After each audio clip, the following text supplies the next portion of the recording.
Hello friends, अस्सलाम वालेकुम। आज मैं बहुत दिन के बाद व्लॉग्स डाल रही हूँ, रेसिपीज़ डाल रही हूँ। मेरा चैनल 1 ईयर से कम हुआ है, तो मुझे लगा मैं डीमोटिवेटेड हो गई थी। मुझे लगा कि शायद लोगों को मेरी चीज़ें पसंद नहीं आ रही है। फिर मेरे दिमाग में आया कि कभी भी हिम्मत नहीं हारनी चाहिए। अपने हौसले को अगर हम बढ़ाकर बुलंद रखेंगे तो आज नहीं, कल नहीं, परसों नहीं, हमें सक्सेस ज़रूर मिलती है।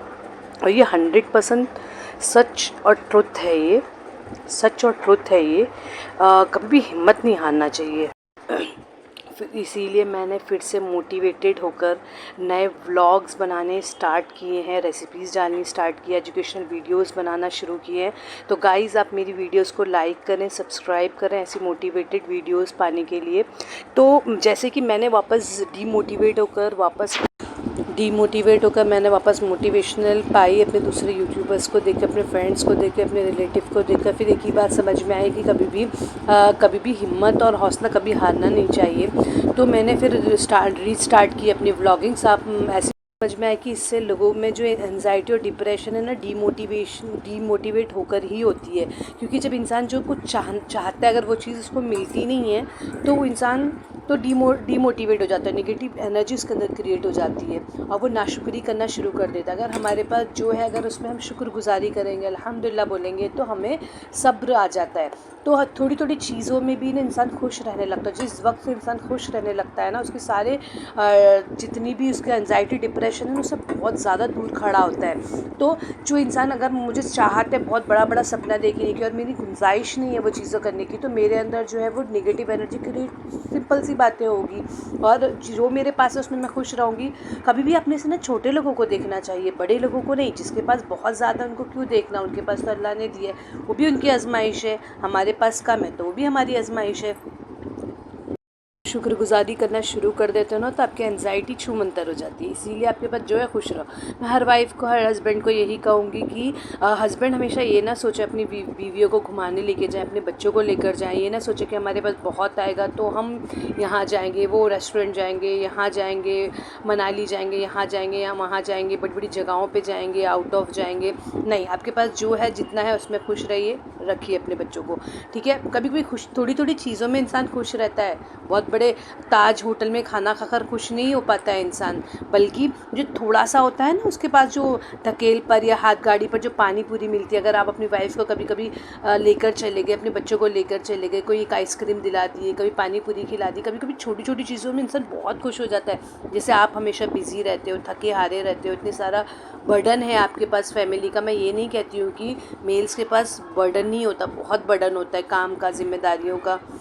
तो उसी तरीके से वाइफ़ जो है, उनके पास भी बहुत ज़िम्मेदारियाँ हैं। ऐसा नहीं है कि सिर्फ आप पे ही ज़िम्मेदारी है, उनके पास बच्चों की, घर के इन लॉज़ की है, अपने माँ बाप, मतलब बहुत सारे रिलेटिव्स की, मतलब जैसे कि अपने बच्चों की, शौहर की, घर के काम की, स्कूल की, पढ़ाने की, सारी ज़िम्मेदारियाँ उन पर होती हैं। तो इसीलिए हमेशा ना, कभी भी अपने बारे में ना सोचें, अपनी फैमिली के बारे में भी सोचें और बड़ा बड़ा ना सोचें। मैं तो हमेशा आपसे कहूँगी कि जो है उसमें, जो अल्लाह ने आपको नवाजा है, उसमें ही खुश रहने की कोशिश कीजिए। देखना आप, गम होना, तकलीफ़ होना, रंजीदा होना, सब आपका बंद हो जाएगा।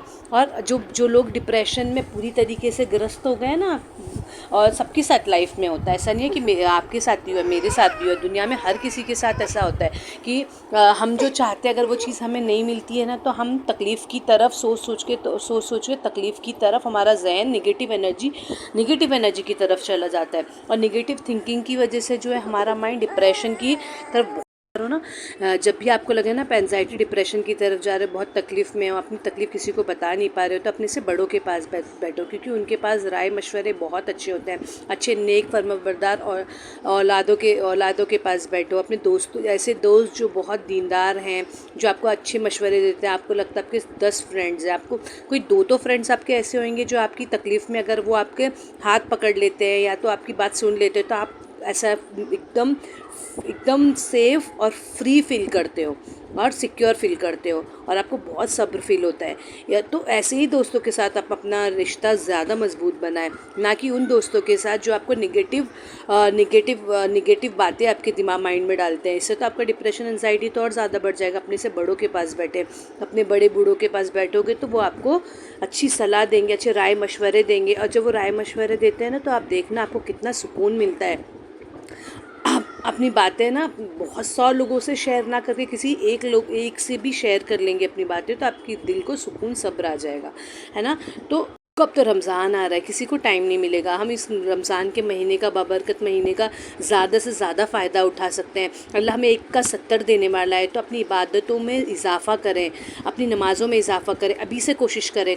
हमें तो पूरी ज़िंदगी हमारी कोशिश में गुजरनी चाहिए। पर ठीक है, जो वक्त गुजर गया उसको हम वापस नहीं ला सकते हैं, पर जो वक्त आ रहा है उसको हम ज़्यादा से ज़्यादा फ़ायदा उठा सकते हैं। नमाज़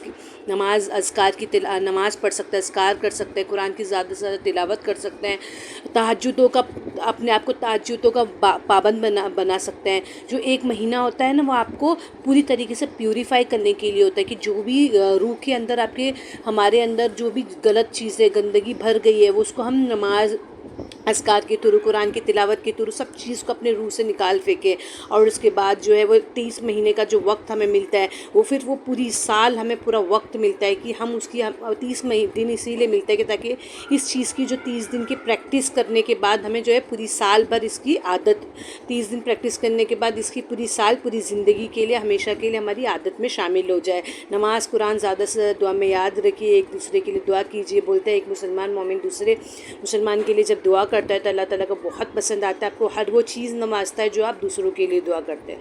तो जो चीज़ आप दूसरों के लिए दुआ करेंगे, पहले आप खुद हकदार होते हैं उस चीज़ के।